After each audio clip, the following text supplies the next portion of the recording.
بسم الله الرحمن الرحيم. الحمد لله رب العالمين، نحمده ونستعينه ونستغفره ونؤمن به ونتوكل عليه، ونعوذ بالله من شرور أنفسنا ومن سيئات أعمالنا. من يهده الله فلا مضل له ومن يضلله فلا هادي له، ونشهد أن لا إله إلا الله وحده لا شريك له، ونشهد أن سيدنا ونبينا وحبيبنا ومولانا محمدًا عبده ورسوله، صلى الله تعالى عليه وعلى آله وأصحابه وأزواجه وذرياته وجميع أهل بيته، وبارك وسلم تسليما كثيرا كثيرا. أما بعد، فأعوذ بالله من الشيطان الرجيم. بسم الله الرحمن الرحيم. رب اشرح لي صدري ويسر لي أمري واحلل عقدة من لساني يفقه قولي. صدق الله العظيم. اللهم إني أسألك بأنك أنت الله لا إله إلا أنت الأحد الصمد الذي لم يلد ولم يولد ولم يكن له كفوا أحد.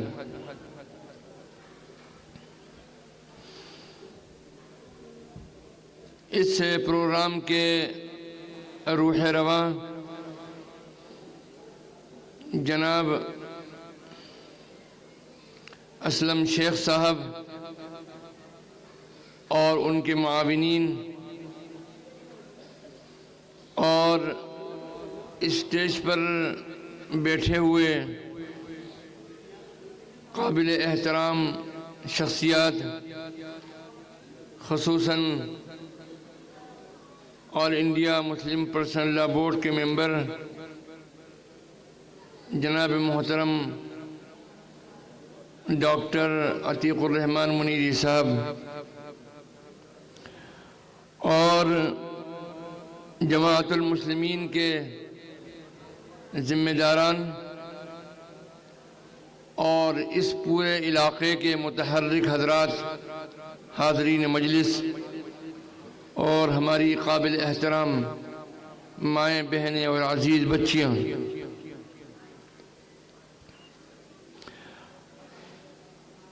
یہ میرے لیے سعادت کی بات ہے کہ میں آپ کے اس پروگرام میں شریک ہوا، جو پرانی مسجد ہے، ایک تاریخی مسجد ہے، اس کی توسیع کے بعد جو کہ اس قدر خوبصورت انداز میں کی گئی کہ پرانے اسٹرکچر کو بعین ہی باقی رکھ کر پھر توسیع کی گئی، جیسا کہ ہمارے ایک ساتھی نے ابھی اس نقطے کا اظہار بھی کیا اور اس کو سراہا۔ بہرحال یہ پروگرام ہماری حاضری کا سبب بنا۔ انشاءاللہ آپ جب جب یاد کرتے رہیں گے ہم حاضر ہوتے رہیں گے۔ اس وقت ہندوستان کے جو حالات ہیں، ان حالات کا جائزہ لینے کے بعد یہ احساس ہوتا ہے کہ آزادی کے بعد سے لے کر اب تک یہ ملک انتہائی نازک دور سے گزر رہا ہے۔ جہاں تک تعلق ہے اس ملک کے دیگر میدانوں کے حالات کا، اس کی تو فہرست بہت لمبی ہے، جو اس وقت کا موضوع نہیں ہے۔ اس وقت کا موضوع یہ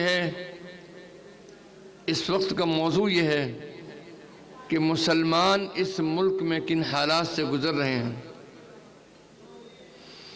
ایک بات ہم کو یہ یاد رکھنا چاہیے کہ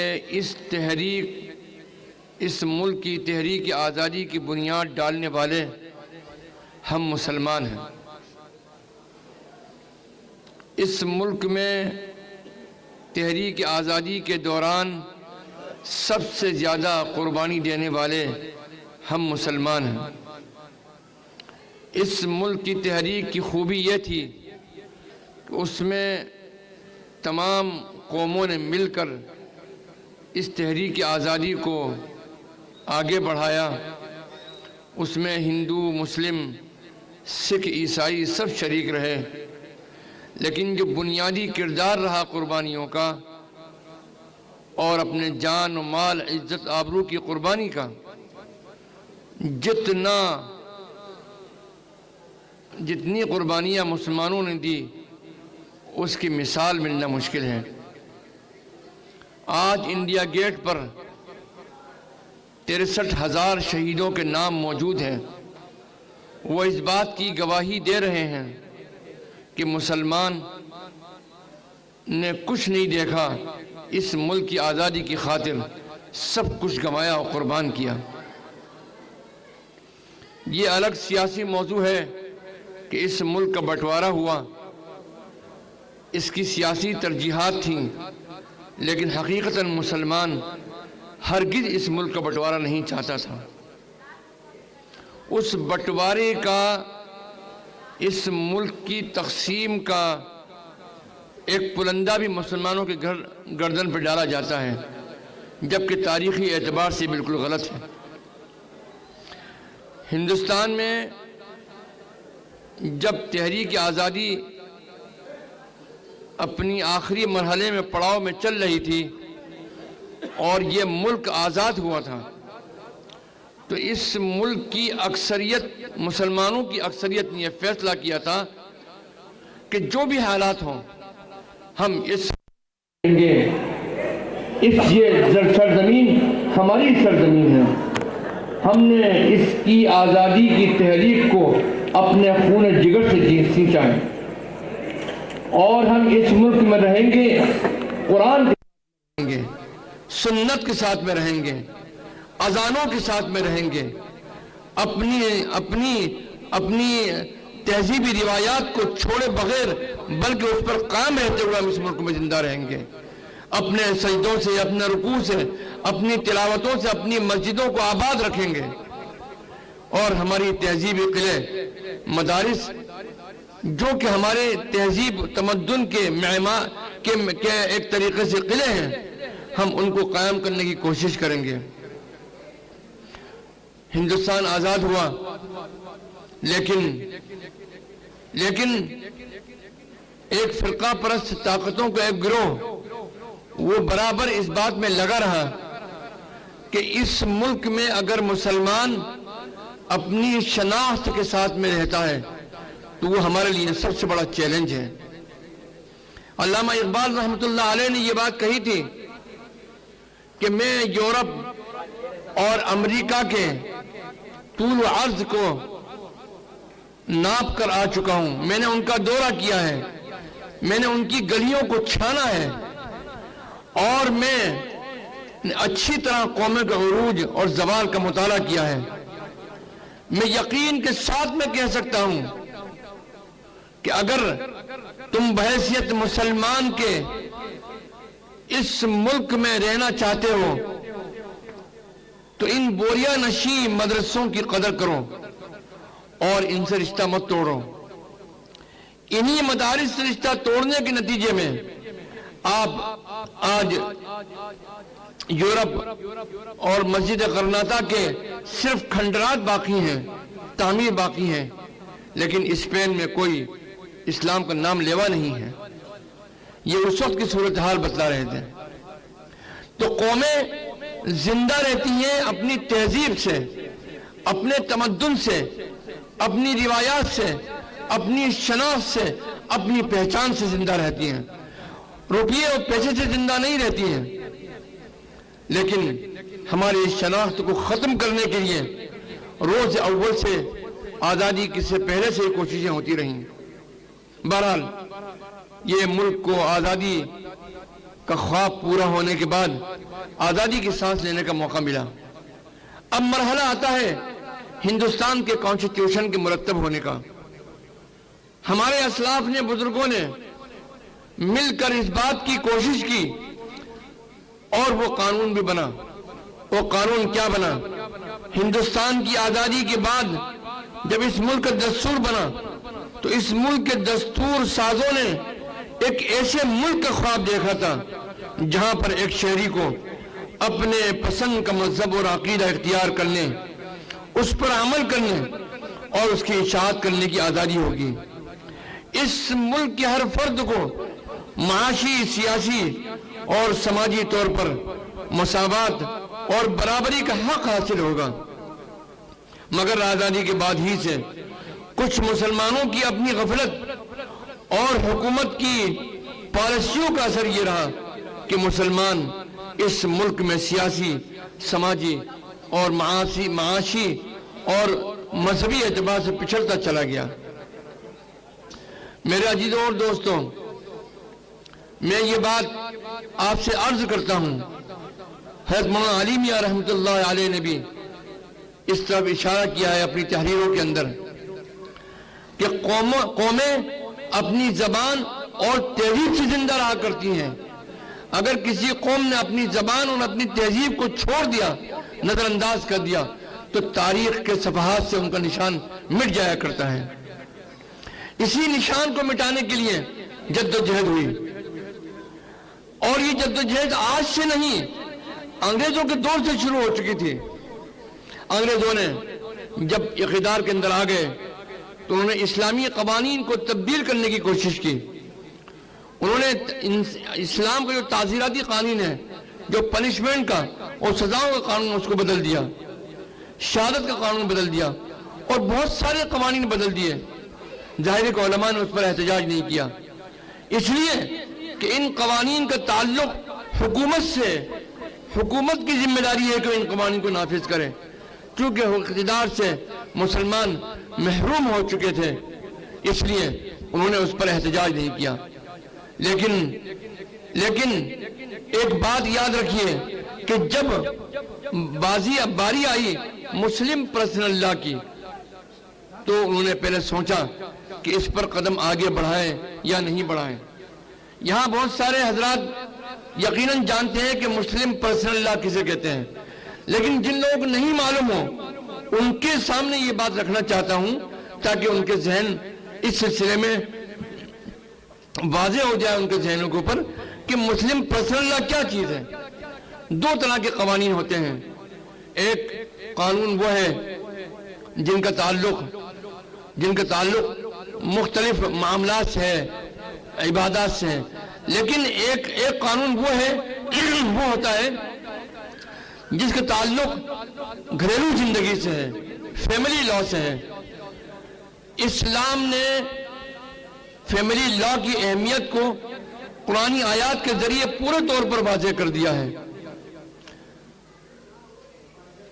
میں اس کی مثال علماء کرام کی تحریروں کی روشنی میں یہ کہہ کر سکتا ہوں آپ حضرات کے سامنے کہ اللہ سبحانہ و تعالی نے نماز کا حکم دیا، لیکن یہ نہیں بتلایا کہ نماز کتنی مرتبہ ہوگی، ظہر ہوگی، عصر ہوگی، مغرب ہوگی، عشاء ہوگی۔ ان کے ناموں کی کہیں کی تلقین قرآن کے اندر نہیں ملتی ہے ہم کو۔ اللہ سبحانہ و تعالی نے حج کا حکم دیا، لیکن حج کے حکام آپ کو قرآن میں نہیں ملیں گے، بہت اجمالی طور پر ملیں گے۔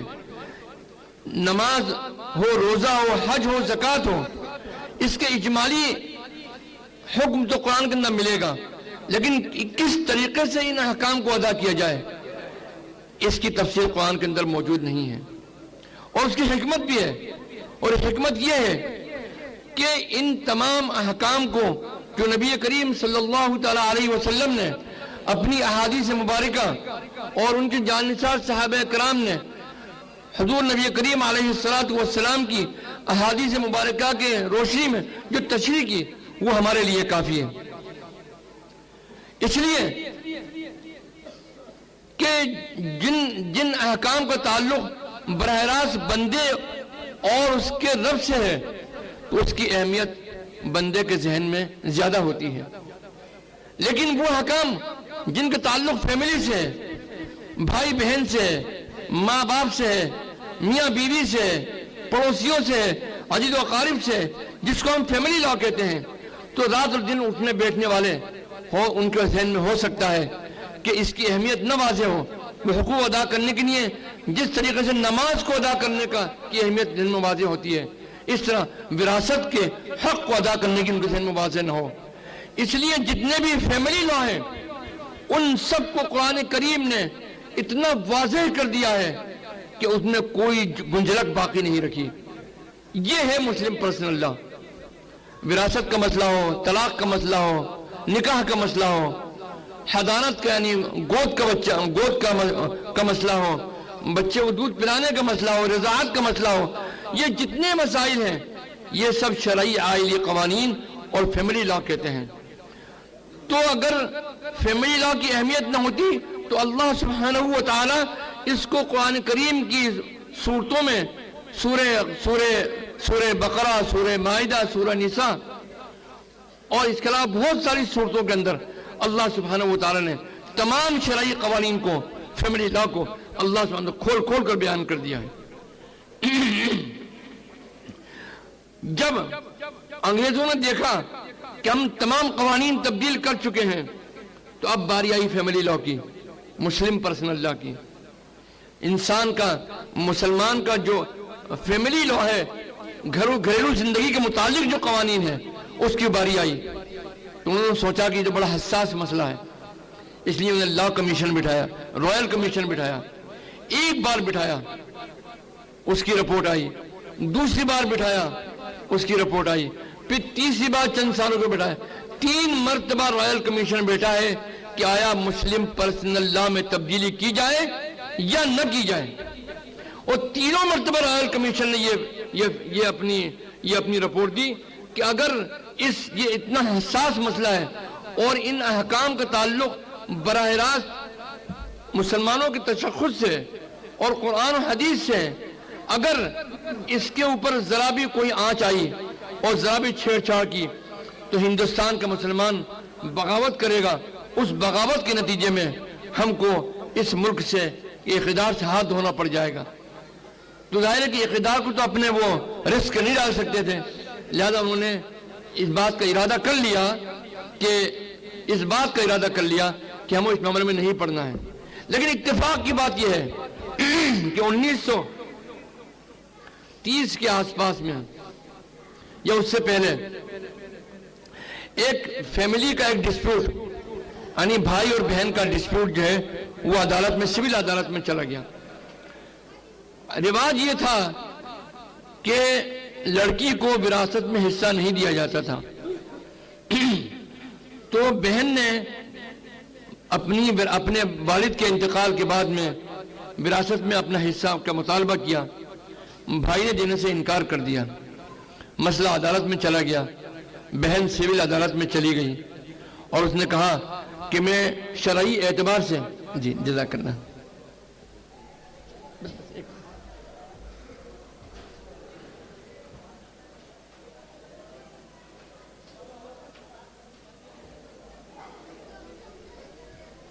الحمدللہ، بہن نے کہا کہ میں شرعی حق چاہتی ہوں اور میں صرف یہ چاہتی ہوں کہ شریعت اسلامی نے جو مجھے حق دیا ہے وراثت میں وہ مجھ کو مل جائے۔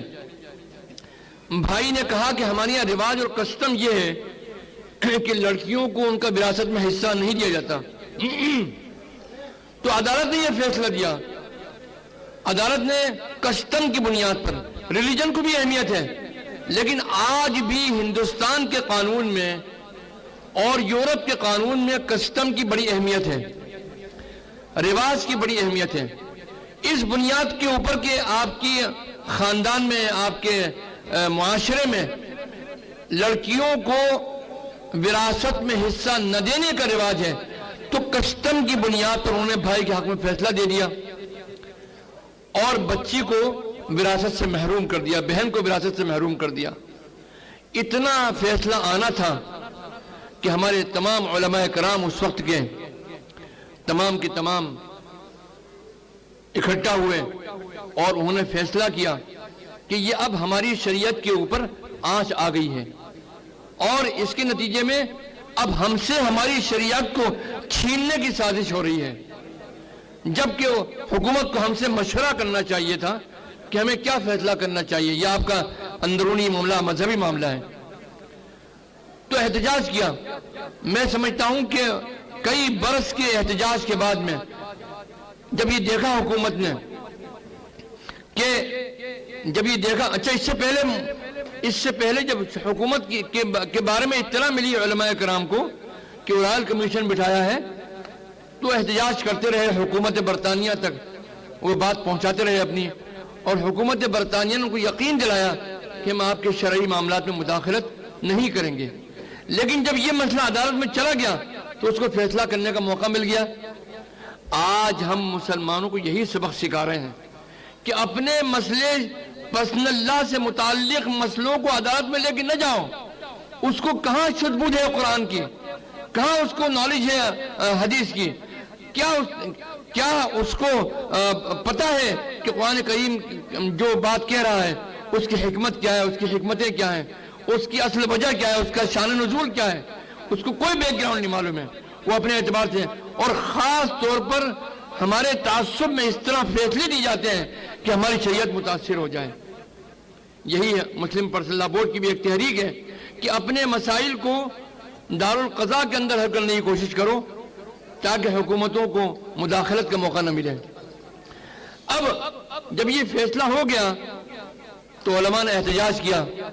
اس لمبے احتجاج کے بعد میں حکومت نے فیصلہ کر لیا کہ یہ مسلمانوں کا بڑا حساس مسئلہ ہے، اس لیے اس نے مسلم پرسنل لا کو دو قانون کے ذریعے پروٹیکشن دے دیا۔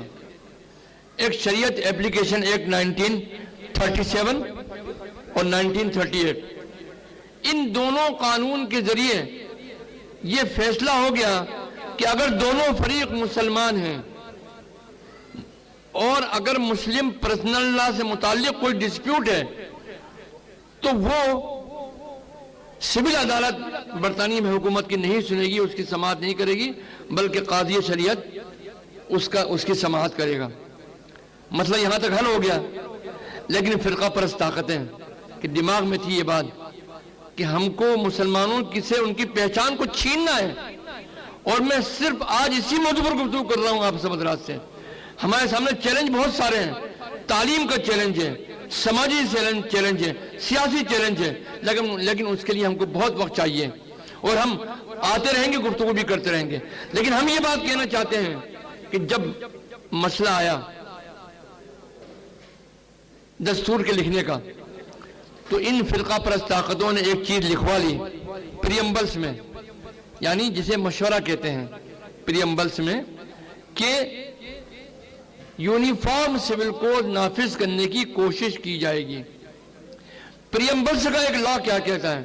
پریمبلز کا لا یہ کہتا ہے کہ سماج میں کنسنسس اور موافقت بنانے کے بعد ہی اس قانون میں تبدیلی کی جائے گی، اس کے بنا زور زبردستی نہیں کی جا سکتی ہے۔ تو اس میں پریمبلز میں کیا ہے؟ پریمبلز میں یہ بھی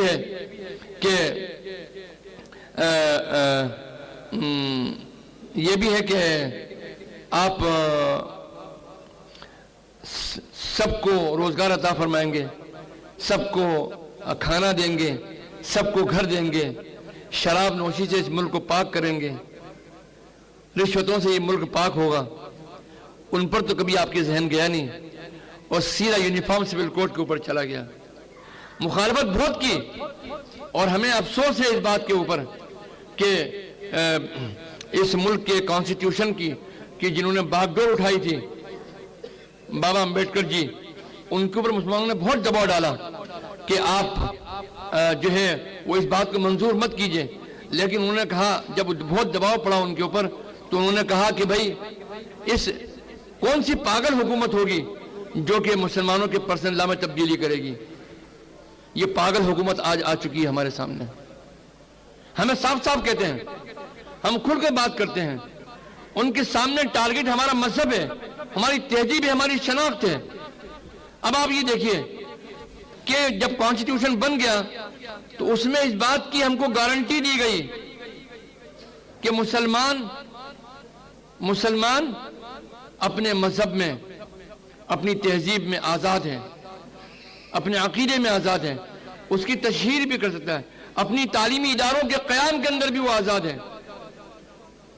یہ تمام باتیں طے ہو گئیں۔ اس کے بعد 1972 کا موقع آتا ہے۔ 1972 کے اندر لے پالک بل آتا ہے، ایڈاپشن بل۔ وزیر قانون کانگریس حکومت کا جو وزیر تھا، اس نے یہ بات کہی کہ ہم ایڈاپشن بل انٹروڈیوس کر رہے ہیں اور یونیفارم سول کوڈ کی طرف یہ ہمارا پہلا قدم ہے۔ ایڈاپشن بل کسے کہتے ہیں؟ ایڈاپشن کا مطلب یہ ہے کہ لے پالک یعنی کسی کو گود میں لے لینا، کسی کو اپنا بیٹا یا بیٹی بنا لینا۔ اسلام نے اس کی تائید نہیں کی ہے۔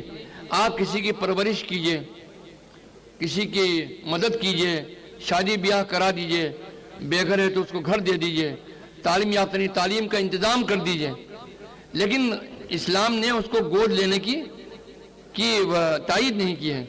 اور اگر گود لی بھی جائے تو وراثت میں اس کا حق نہیں ہوگا، آپ اس کی پوری زندگی اس پر خرچ کیجئے، لیکن اگر آپ نے اس کو منہ بلا بیٹا بنایا تو آپ کی جائیداد میں وراثت میں اس کا حصہ نہیں ہوگا۔ یہ شریعت کا خاص قانون ہے، لیکن لے پالک بل اس لیے لایا گیا کہ منہ بولے بیٹے اور بیٹی کو وراثت میں حصہ دیا جانا لازم ہے۔ تو اگر یہ قانون اس وقت پاس ہو جاتا تو آپ یہ سمجھیے کہ اگر اس قانون پر جو عمل کرتا تو شریعت کی نگاہ میں وہ گناہگار ہوتا، اور اگر قانون پر عمل کرتا اور قانون پر عمل نہیں کرتا تو گورنمنٹ کی نگاہ میں مجرم کہلاتا۔ لہذا مسلمانوں نے احتجاج بلند کیا اور پورے ہندوستان کے تمام مکتبہ فکر سب جمع ہو گئے اور سب نے مل کر احتجاج بمبئی کے آزاد میدان کے اندر 1972 میں کیا۔ اس کا نتیجہ یہ نکلا کہ اس میں تمام مسالک کے لوگ، بریلوی ہوں، دیوبندی ہوں، وہ اپنا اہل حدیث ہوں، دیوبندی ہوں، کہ تمام مکاتب، شیعہ ہوں، سنی ہوں، تمام مکاتب فکر کے لوگ موجود تھے۔ انہوں نے کہا کہ جب ہمارا کلمہ ایک ہے، ہمارا قرآن ایک ہے، ہماری شریعت ایک ہے، تو ہم سب مل کر اس کا مقابلہ کریں گے۔ الحمدللہ اسی نہج کے اوپر آج تک مسلم پرسنل لا بورڈ قائم ہے، اور مسلم پرسنل لا قائم ہوا 1973 کے اندر، 72 میں اجتماع ہوا، اور مسلم پرسنل لا بورڈ کے ذریعے چلائی گئی پوری ملک میں تحریک کے نتیجے میں انہوں نے حکومت اپنا قانون واپس لے لیا۔ بہرحال آج طرح طرح کے قانون اس ملک میں آ رہے ہیں، ان تمام قوانین کا مقصد ہمارے تشخص کو ہم سے چھیننا ہے۔ میں یہ بات عرض کرنا چاہتا ہوں آپ حضرات سے کہ اگر مسلمانوں نے اس ملک میں فیصلہ کر لیا کہ ہم شریعت پر عمل کریں گے، شریعت کو اپنے گھروں کے اندر اپنی گھریلو زندگی میں زندہ رکھیں گے، تو جتنے قانون بن جائیں انشاءاللہ شریعت کو ہمارے دلوں سے دور نہیں کر سکتے، جدا نہیں کر سکتے۔ لیکن خود مسلمان اگر شریعت کو چھوڑنے پر آمادہ ہو جائے گا، شریعت کی اہمیت اس کی نگاہ سے نکل جائے گی، تو یاد رکھیے وہی مسائل ہمارے سامنے آئیں گے جن مسائل کا ہم کو آج سامنا کرنا پڑ رہا ہے۔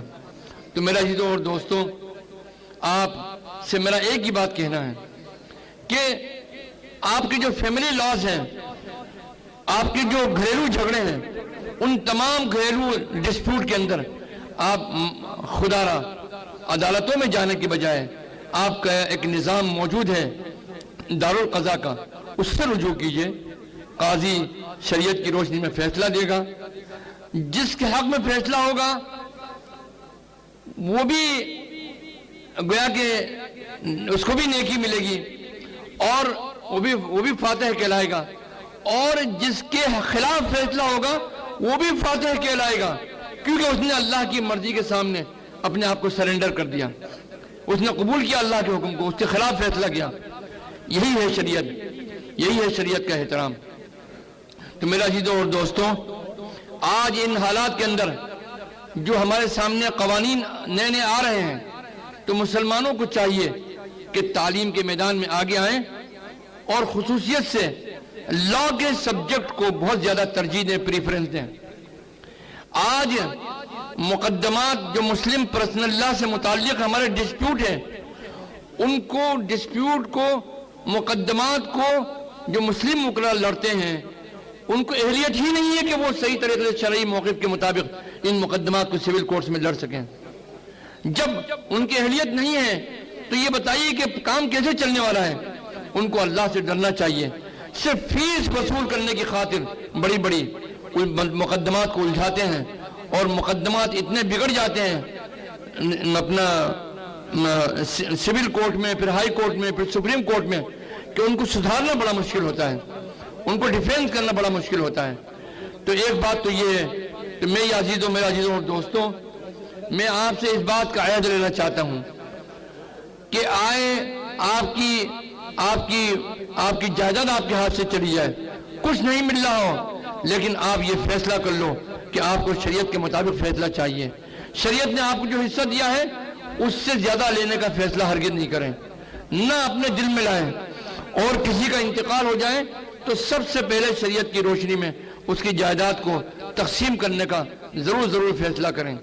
بچہ آپ کے گھر میں پیدا ہوتا ہے، اس کے کانوں میں اذان دیں، ایک طرف اذان دیں، ایک طرف تکبیر کہیں۔ جب بچہ کچھ بولنے کے قابل ہو جائے تو اس کو کلمہ بتلائیں، ساتوں کلمے یاد کروائیں، اور دینی تعلیم کا انتظام کریں۔ اگر آپ نے بنیادی بچے کو دینی تعلیم دے دی تو انشاءاللہ زندگی کے میدان میں جہاں پر بھی ترقی کرے گا، دین اس کی پختہ رہے گا، تو اللہ کی ذات سے امید ہے کہ اس کو دین و دنیا کے اندر ذلتوں کا سامنا نہیں ہوگا، بلکہ سرخروئی کا سامنا کرنا ہوگا انشاءاللہ۔ دوسری بات جو سب سے بڑی ہے، وہ آپ سے میں یہ بات کہنا چاہتا ہوں کہ ہندوستان ایک ڈیموکریٹک کنٹری ہے۔ ڈیموکریٹک کنٹری میں حق سب کا برابر ہوتا ہے، جس کی جتنی آبادی اس کی بھاگیداری، یعنی according to your population you have a right to achieve your facilities according to your ratio of population۔ آپ یہ دیکھیے کہ اب اگر ہم آج 18 سے 20% ہیں تو سول سروسز میں اور جوڈیشری میں ہمارا پرسنٹیج کیا ہے؟ 2 سے لے کر 3% ہے، اور ابھی سپریم کورٹ ہائی کورٹ میں تو 1% سے بھی کم ہو گیا ہمارا، جبکہ کرسچن 4% ہیں، لیکن ان کی پرسنٹیج سے زیادہ، ان کی آبادی کے تناسب سے زیادہ ان کا جو ہے وہ گویا کہ پارٹیسپیشن ہے سول سروسز میں۔ اسی طرح سکھوں کا صرف 2% ہے، اور کچھ کمیونٹیز 6-7% ہیں، لیکن ان کا جو سول سروسز کے اندر جو پارٹیسپیشن ہے وہ 38 سے 40% کے لگ بھگ ہے۔ اس سے اندازہ لگا لیجئے کہ اس ملک کی پالیسی بنانے میں، اگر اس ملک میں ایجوکیشن کی پالیسی بنتی ہے، اس ملک میں سیکورٹی کی پالیسی بنتی ہے، اس ملک میں ڈیفنس کی پالیسی بنتی ہے، اس ملک میں فائنانس کی پالیسی بنتی ہے، اس ملک میں فورن پالیسی بنتی ہے، ہمارا کہیں عمل دخل نہیں ہے، اس لیے کہ ہم نے پوری 60-70 سال کے اندر ہم نے اس کو پریفرنس دیا ہی نہیں۔ اگر اس ملک میں جہاں ایک ٹیبل ہے، اس ٹیبل پر 20 آدمی بیٹھے ہوئے ہیں اور ان کے ملکی سطح پر بڑا فیصلہ لینا ہے، اگر آپ مسلمان کی حیثیت سے اس ٹیبل کے اوپر جہاں فیصلہ ہو رہا ہے آپ موجود نہیں ہیں تو پھر اپنے انٹرسٹ کو واچ ہی نہیں کر سکتے ہم۔ لہذا آپ کو سول سروسز میں آنے کا پریفرنس اپنے ذہن میں ڈالنا ہوگا، اور یہ مت سمجھیے کہ ہم سرکاری ملازم ہیں، بلکہ یہ سمجھیے کہ یہ ملک کی بھی خدمت ہے۔ اگر ہم ایمانداری سے سول سروسز کو جوائن کریں گے تو یہ اس ملک کی بھی خدمت ہوگی اور مسلمانوں کی بھی خدمت ہوگی۔ بس میں انہی دونوں باتوں پر آپ حضرات سے بات اپنی پوری کر کے اجازت چاہتا ہوں، اور میں پھر 11:30 بج چکے ہیں، 12-12:30 بجے مجھے بھی نکلنا ہے اپنا کون سے ایئرپورٹ کے لیے؟ گوا ایئرپورٹ کے لیے نکلنا ہے۔ تو آپ حضرات بھی بہت دیر سے تمام باتیں سن رہے ہیں، انشاءاللہ جب ضرورت ہوگی، جب ہم کو یاد کیا جائے گا، انشاءاللہ ضرور حاضر ہوتے رہیں گے۔ بس میں ایک آخری بات آپ سے پھر دوبارہ دہرانا چاہتا ہوں، وہ یہ ہے کہ قومیں اپنی شناخت، اپنی پہچان سے زندہ رہا کرتی ہیں، اور وہ قومیں جو کہ اپنی پہچان کو باقی رکھتی ہیں وہی قوموں کی عزت بھی باقی رہتی ہے۔ میں یہ سمجھتا ہوں کہ میرے ان مختصر اشارات کے بعد میں ہم یہ فیصلہ کرنا چاہیے ہم کو کہ ہم مسلم پسندیدہ بورڈ کو سپورٹ کریں گے، اس لیے کہ یہ وہ تنظیم ہے جو کہ ہندوستان میں مسلمانوں کی شناخت کے لیے کوشش کر رہی ہے۔ ہندوستان میں اسلام کا قانون، شرعی آئلی قانون، شرعی فیملی لا باقی رہے، وہ سروائیو کرتا رہے، اس کے لیے کوشش کر رہا ہے یہ ادارہ۔ اس لیے اس ادارے کی آواز پر لبیک کہنا چاہیے، اور اس آواز کے اور جب یہ دعوت دے تو ہمیں اس دعوت کو قبول کرنا چاہیے۔ اللہ سبحانہ وتعالی ہم کو اور ہماری آنے والی نسلوں کو اور پورے ہندوستان کے مسلمانوں کو دین پر قائم رہنے کی توفیق عطا فرمائے، اور دین کو زندہ رکھنے کے لیے جدوجہد کرنے کی بھی توفیق عطا فرمائے۔ آمین ثم آمین یا رب العالمین، والصلاة والسلام علی النبی الکریم، والسلام علیکم ورحمۃ اللہ وبرکاتہ۔